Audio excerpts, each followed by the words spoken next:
So typically the public areas that are not in use are kept under CCTV surveillance and by periodic police, security, and airport operations foot patrols.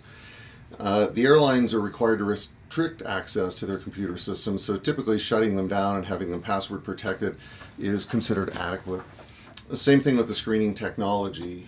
Specifically, though, protection of the computers is the airline's responsibility, and protection of the screening equipment is TSA's responsibility.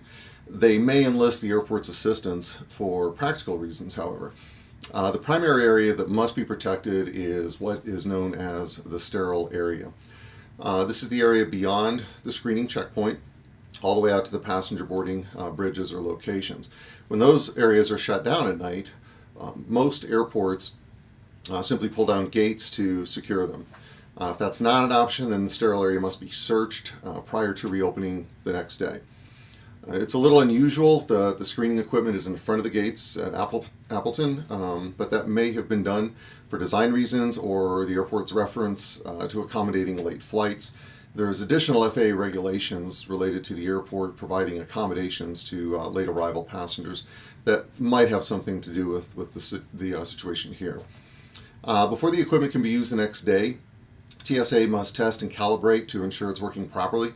So while it might be subject to vandalism or breakage, it's less likely it can be tampered with in a way that would directly affect its capability without outright breaking it. There's always a potential for some sort of cyber attack into that technology, and that's an area of security that is so new. Many industries are still trying to figure out all of the different ways that the system can be attacked, so it can also be protected.